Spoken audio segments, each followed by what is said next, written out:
Assalamualaikum warahmatullahi wabarakatuh, saudara-saudariku yang dirahmati Allah.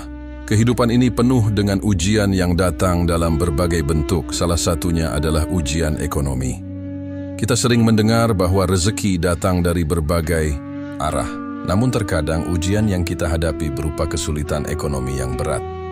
Mungkin bisnis yang dijalankan terasa stagnan, penghasilan tidak mencukupi, atau bahkan beban utang yang semakin menumpuk. Ketika kita menghadapi kesulitan-kesulitan ini, perasaan cemas dan putus asa seringkali datang menghampiri.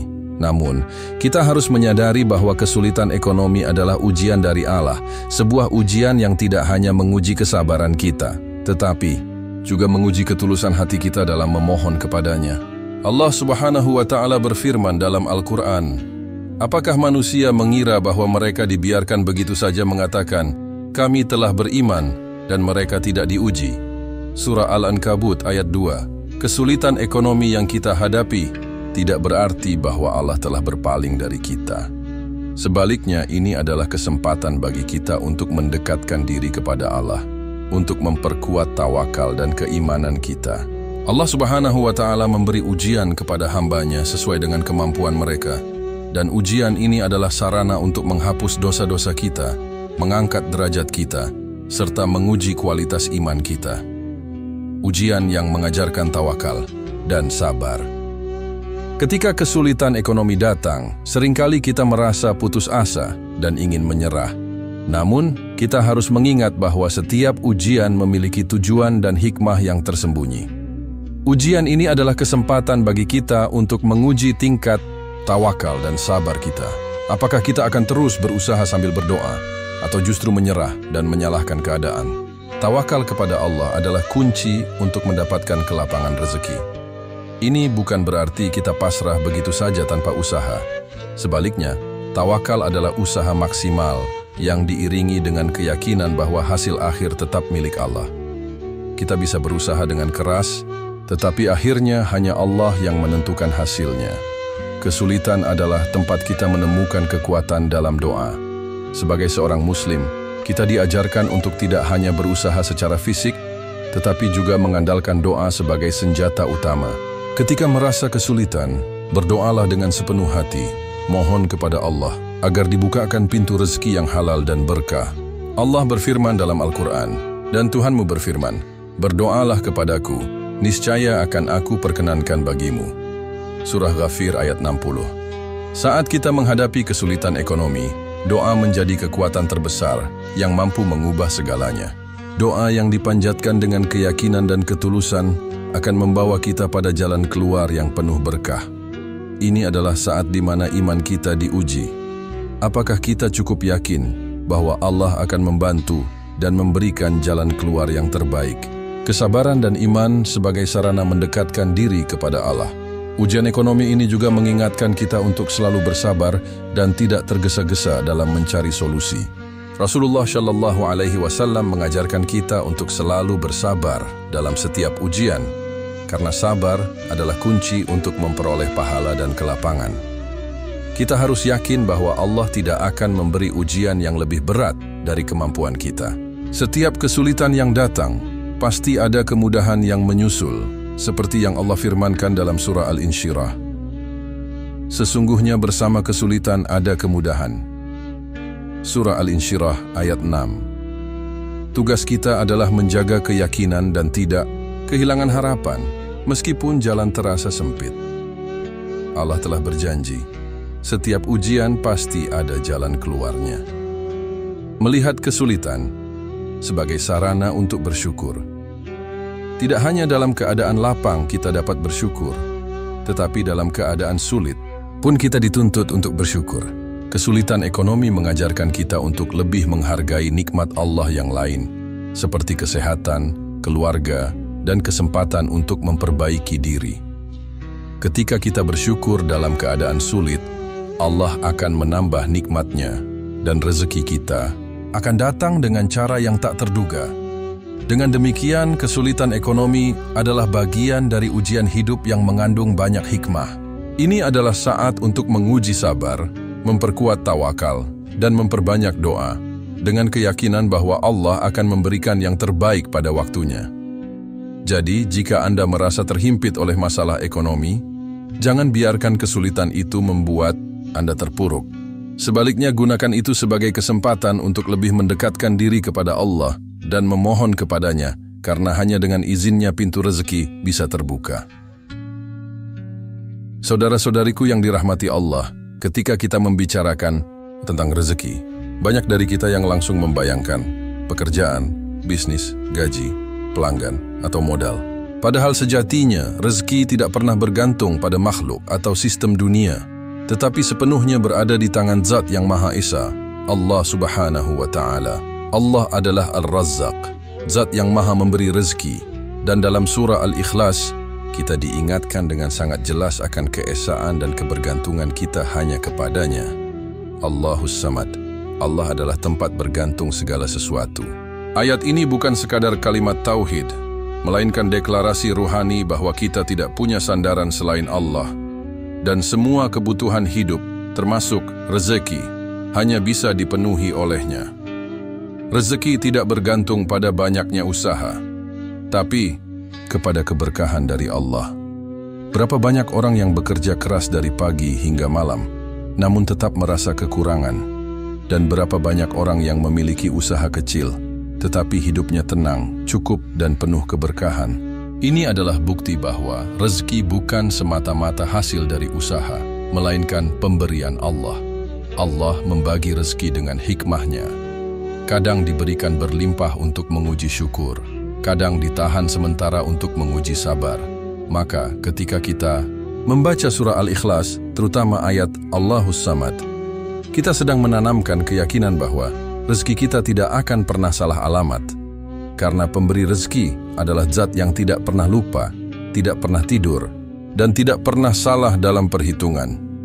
Bergantung hanya kepada Allah membuka pintu keajaiban. Seringkali manusia lebih percaya kepada bantuan makhluk daripada kepada pertolongan Allah. Kita merasa aman jika ada tabungan, koneksi, dan rencana cadangan. Tapi dalam surah Al-Ikhlas, Allah mengajarkan bahwa hanya kepadanya tempat kita menggantungkan segala sesuatu. Ketika hati sudah sepenuhnya bergantung kepada Allah, disitulah keajaiban rezeki dimulai.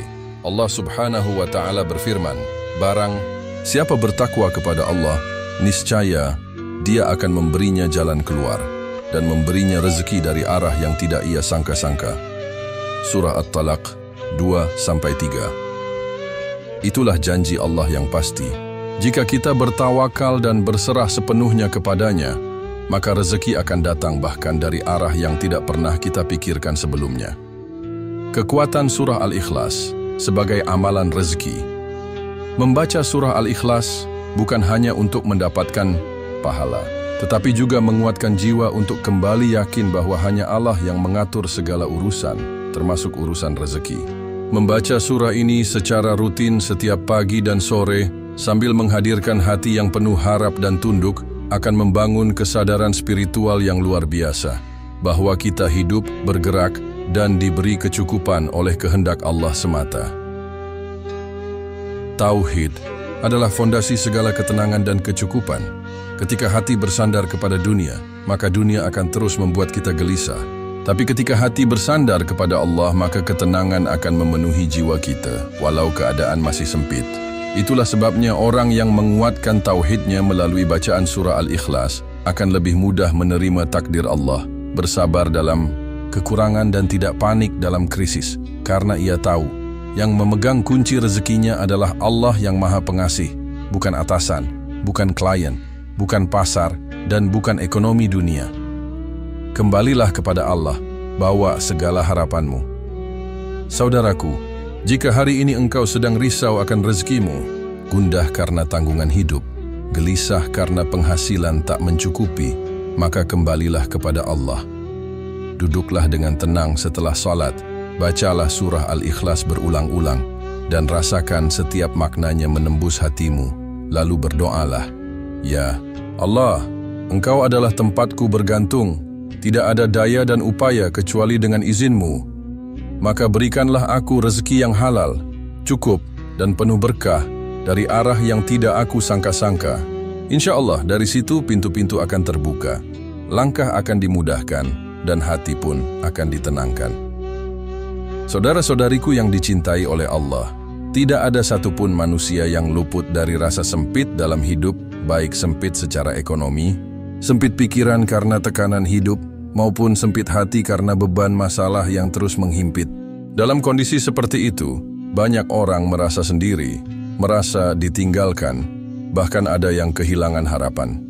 Namun, sebagai seorang Muslim, kita tidak pernah benar-benar sendiri. Kita memiliki tempat bergantung yang tidak pernah menutup pintunya, yaitu Allah Subhanahu wa Ta'ala. Dan salah satu jalan untuk kembali menguatkan harapan di tengah kesempitan adalah dengan membaca surah Al-Ikhlas dengan sepenuh hati dan penuh kesadaran. Mengapa surah Al-Ikhlas menjadi pegangan dalam kesempitan? Karena surah Al-Ikhlas adalah surah tentang tauhid murni.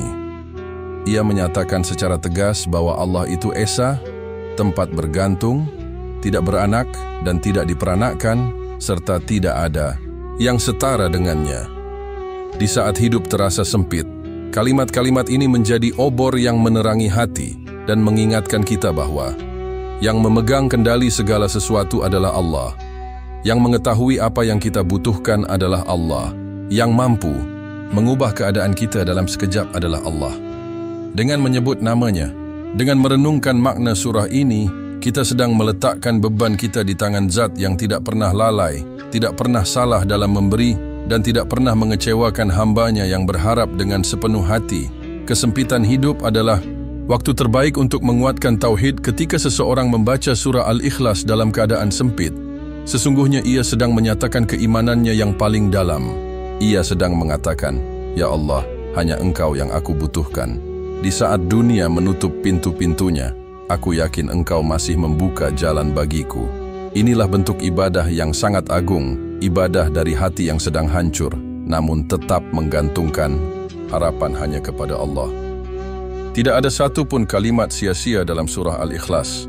Setiap hurufnya adalah kekuatan, setiap ayatnya adalah pelindung, setiap maknanya adalah penopang jiwa yang sedang retak. Bacalah surah Al-Ikhlas saat air mata menetes. Bacalah surah ini saat engkau tidak tahu lagi harus kemana. Bacalah saat pintu-pintu terasa tertutup. Bacalah saat makanan terasa sedikit, saat dompet kosong, atau saat pekerjaan tidak ada kepastian. Karena saat itu, yang paling engkau butuhkan bukan sekadar jalan keluar, tapi ketenangan dari Allah. Rasulullah SAW bersabda, "Siapa yang membaca surah Al-Ikhlas satu kali, seolah-olah ia membaca sepertiga Al-Quran." Hadis riwayat Bukhari dan Muslim. Maka, ketika engkau membaca surah ini 3 kali dalam kesempitanmu, seakan engkau sedang memeluk sepertiga Al-Quran untuk meminta pertolongan. Lafaz sederhana, dampak luar biasa. Tidak butuh waktu lama untuk membaca surah Al-Ikhlas, tapi pengaruhnya sangat besar jika dibaca dengan niat dan kesungguhan. Bacaan ini bukan sekadar gerakan lisan, tapi doa yang paling jujur dari hati yang sedang hancur, yang sedang berkata kepada Rabb-Nya, "Engkaulah tempat bergantungku, aku butuh Engkau dalam hidupku. Perbaikilah keadaanku, cukupkan rezekiku, dan tenangkan jiwaku." Jadikan bacaan ini sebagai rutinitas harian di tengah ujian. Saudaraku, jangan tunggu sempit untuk mendekatkan diri kepada Allah. Tapi saat kesempitan datang, jangan pernah lepaskan zikir dan bacaan surah Al-Ikhlas.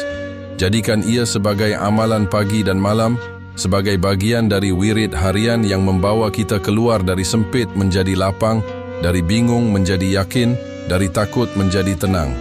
Ingatlah, surah Al-Ikhlas bukan sekadar bacaan sunnah, melainkan sumber kekuatan ruhani yang mampu menyalakan kembali harapan kita kepada Allah.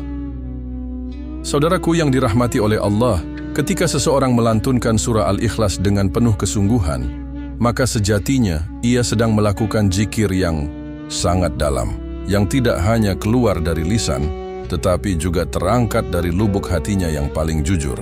Dan inilah yang membedakan zikir yang biasa-biasa saja dengan zikir yang menghadirkan cahaya pertolongan dari Allah. Surah Al-Ikhlas mengajarkan siapa kita dan siapa Allah. Kalimat demi kalimat dalam surah Al-Ikhlas sesungguhnya mengajarkan kepada kita untuk menyadari keterbatasan diri dan mengakui keagungan Allah. Qul huwa Allahu ahad. Katakanlah, dialah Allah yang Maha Esa, Allahus Samad. Allah adalah tempat bergantung segala sesuatu. Ketika kita mengucapkan ayat ini dengan penuh tadabbur, kita sedang berkata kepada Allah, Ya Rabb, aku lemah, aku butuhmu. Aku tidak punya siapa-siapa selain Engkau. Dan saat seseorang merendahkan dirinya di hadapan Allah dalam kondisi seperti itu, maka Allah akan mengangkatnya. Allah akan membukakan jalan baginya. Dan Allah akan cukupkan rezekinya dengan cara yang tak ia sangka. Hanya orang yang rendah hati yang akan diangkat tinggi. Allah mencintai hamba-hamba yang tahu diri, yang sadar bahwa kekuatan mereka tidak sebanding dengan kekuatannya, bahwa harta mereka tidak berarti apa-apa tanpa keberkahan darinya, dan bahwa rezeki yang sejati hanya datang dari kemurahan Allah, bukan dari usaha semata. Nabi Muhammad SAW bersabda, barang siapa merendahkan diri karena Allah, maka Allah akan mengangkat derajatnya. Hadis riwayat Muslim. Jadi ketika engkau membaca surah Al-Ikhlas sebagai zikir, engkau tidak sedang hanya membaca surah pendek, tapi sedang sujud secara rohani, menyatakan bahwa hanya Allah lah yang pantas diagungkan dan hanya kepadanya kita bergantung. Zikir pagi yang membuka pintu-pintu langit. Setiap pagi, sebelum melangkah keluar rumah untuk mencari rezeki, sempatkanlah waktu untuk duduk sejenak, lalu baca surah Al-Ikhlas sebanyak 3 kali. Baca dengan perlahan, dengan hati yang mengharap, dan dengan keyakinan bahwa Allah mendengar. Kemudian tiupkan ke telapak tangan dan usapkan ke wajah dan dada sambil berkata dalam doa, Ya Allah, aku keluar hari ini dengan penuh harapan kepadamu. Bukakanlah pintu rezekimu dan berkahilah setiap langkahku. Zikir ini bukan sekadar rutinitas tapi penyerahan total kepada Allah, bahwa tanpa pertolongannya, kita tidak akan sanggup menjalani kehidupan dengan tenang dan berkah. Hanya yang tunduk akan ditolong oleh Allah. Saudaraku, jangan tunggu musibah datang baru kita tunduk. Jadikan surah Al-Ikhlas sebagai zikir harian yang mengingatkan bahwa kita ini kecil, bahwa kita ini butuh, dan bahwa kita ini hanyalah hamba yang hidup di dunia untuk mencari ridha Allah. Ketika hati telah tunduk, ketika zikir dilakukan dengan penuh harap dan air mata, maka langit pun akan terbuka dan rezeki akan mengalir dari jalan yang tak pernah kita duga. Kesimpulan, rezeki itu hadiah bagi yang merendah. Jika kita ingin kelapangan, kita harus terlebih dahulu merendah. Jika kita ingin diangkat, kita harus bersujud lebih dalam. Surah Al-Ikhlas mengajarkan kita bukan hanya siapa Allah, tetapi juga siapa diri kita di hadapannya. Maka mari jadikan surah ini sebagai jembatan untuk mengetuk pintu langit, sebagai zikir yang menumbuhkan keyakinan, dan sebagai doa yang memohon pertolongan dari Zat yang Maha Pemberi. Saudaraku yang dirahmati oleh Allah, kita semua ingin kelapangan dalam hidup. Kita berusaha, kita berdoa, kita ikhtiar siang dan malam. Namun terkadang, rezeki terasa sempit, usaha terasa berat, doa seolah belum juga dijawab. Di titik ini, penting untuk kita merenung. Apakah mungkin rezeki itu tertahan karena dosa-dosa kita sendiri? Dosa bisa menutup pintu rezeki. Dalam sebuah hadis yang diriwayatkan oleh Imam Ahmad, Rasulullah SAW bersabda, sesungguhnya seseorang bisa terhalang dari rezeki karena dosa yang dilakukannya. Hadis riwayat Ahmad, Ibnu Majah. Ini adalah peringatan yang sangat halus sekaligus tegas dari Rasulullah SAW bahwa dosa bukan hanya berdampak pada akhirat, tapi juga pada kehidupan kita di dunia. Dosa bisa menutup keberkahan, menghambat kelancaran, dan membuat usaha kita tidak berbuah seperti yang kita harapkan. Mengapa surah Al-Ikhlas relevan dalam hal ini? Surah Al-Ikhlas bukan hanya bacaan yang memurnikan tauhid, tetapi juga penyucian hati dari syirik kecil, kesombongan, dan kemelekatan dunia. Dengan membacanya secara rutin, kita seperti sedang berkata, Ya Allah, Engkau Maha Esa, dan aku ingin membersihkan hatiku dari semua yang menghalangi hubungan antara aku dan Engkau. Membaca surah Al-Ikhlas dengan khusyuk adalah bentuk taubat yang halus, yaitu taubat kepada Allah dengan cara mengakui keesaannya dan menyadari bahwa hanya Dia yang bisa membuka rezeki, menutup pintu musibah, dan membersihkan dosa. Dosa membuat hati gelap. Surah Al-Ikhlas membuka cahaya. Ketika hati diliputi dosa, maka sinar pertolongan Allah sulit masuk. Bukan karena Allah tidak ingin menolong, tetapi karena hati kita sendiri yang menutup pintu cahaya itu. Surah Al-Ikhlas adalah bacaan yang penuh cahaya. Ia menyatakan bahwa hanya Allah yang layak disembah, hanya Dia tempat bergantung. Membacanya adalah cara menyiram cahaya ke dalam hati yang telah lama gelap. Dan hati yang terang akan mudah menerima hidayah, mudah menerima ketenangan, dan tentu saja mudah menerima rezeki yang berkah. Jadikan surah Al-Ikhlas sebagai sarana taubat harian. Setiap kita pasti pernah berbuat salah, maka jangan tunda taubat. Jadikan surah Al-Ikhlas sebagai bagian dari zikir dan istighfar harian. Bacalah dia dengan niat membersihkan hati, membuka rezeki, dan memperbaiki hubungan dengan Allah. Bacalah 3 kali di pagi hari, bacalah setelah salat, bacalah sebelum tidur, dan tiap kali merasa hati mulai jauh dari Allah, dekatkan kembali dengan surah Al-Ikhlas. Rezeki itu bukan sekadar materi tapi juga ketenangan. Terkadang kita merasa rezeki kita sempit padahal harta masih cukup. Yang hilang sebenarnya adalah ketenangan, keberkahan, dan rasa syukur. Semua itu juga bagian dari rezeki yang Allah berikan. Dan semua itu bisa terhalang karena dosa-dosa kecil yang terus dibiarkan menumpuk. Maka bersihkanlah dengan istighfar dan hiasi dengan surah Al-Ikhlas. Kesimpulan, ampunan Allah membuka pintu rezeki. Saudaraku, mari kita koreksi diri. Jika rezeki kita tersendat, jangan hanya mencari solusi lahiriah. Periksa hati kita, periksa hubungan kita dengan Allah. Periksa dosa-dosa yang mungkin belum kita taubati. Lalu bersihkan semuanya dengan ketaatan, dengan istighfar, dan dengan bacaan yang penuh tauhid seperti surah Al-Ikhlas. Dengan begitu insya Allah, Allah akan lapangkan jalan kita, mudahkan urusan kita, dan curahkan rezeki yang halal lagi berkah. Saudaraku yang dimuliakan Allah, amalan yang paling ringan bisa menjadi sangat besar di sisi Allah apabila disertai dengan hati yang khusyuk dan doa yang tulus. Begitu pula saat kita membaca surah Al-Ikhlas, janganlah sekadar melafalkannya, tetapi iringilah dengan doa yang lahir dari hati terdalam, penuh rasa butuh, dan penuh keyakinan kepada Allah Sang Maha Pemberi. Surah yang pendek, tapi dibarengi harapan besar. Surah Al-Ikhlas hanya terdiri dari 4 ayat, tapi ketika dibaca dengan penghayatan, nilainya menyamai sepertiga Al-Quran. Maka jika setelah membacanya kita berdoa dengan penuh kekhusyukan, itu seperti memanjatkan permohonan setelah membaca sepertiga kitab Allah. Tentu memiliki dampak ruhani yang luar biasa. Setiap pagi sebelum beraktivitas, atau setiap kali selesai salat fardu, ambillah waktu sejenak. Baca surah Al-Ikhlas 3 kali, lalu angkat kedua tangan dan panjatkan doa seperti ini. Ya Allah, Engkau Maha Esa, tempatku bergantung. Tiada yang mampu menolong selain Engkau. Lancarkanlah rezekiku hari ini. Bukakanlah pintu-pintu langit untukku. Jauhkan aku dari rezeki yang haram dan dekatkan aku dengan yang halal, berkah, dan menenangkan. Mengapa doa harus disertai kekhusyukan? Kekhusyukan adalah kunci agar doa lebih mudah dikabulkan. Sebab Allah tidak sekadar melihat lisan kita, tetapi juga menilai getaran hati kita. Semakin dalam keyakinan dan pengharapan kita kepadanya, semakin cepat pertolongannya datang. Dalam Al-Quran Allah berfirman, berdoalah kepadaku, niscaya aku kabulkan untukmu. Surah Ghafir ayat 60. Dan doa yang benar-benar dari hati adalah doa yang membuat kita sadar akan kelemahan diri dan kebesaran Allah.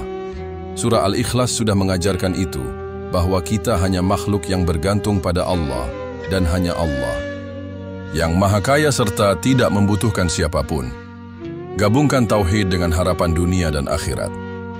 Doa yang kita panjatkan setelah membaca surah Al-Ikhlas akan terasa lebih kuat karena berakar pada tauhid. Kita memuji Allah sebagai zat yang esa, tempat bergantung, yang tidak beranak dan tidak diperanakkan, dan yang tiada satu pun yang setara dengannya. Lalu setelah itu, kita meminta kepadanya dengan penuh pengharapan. Inilah adab terbaik dalam berdoa.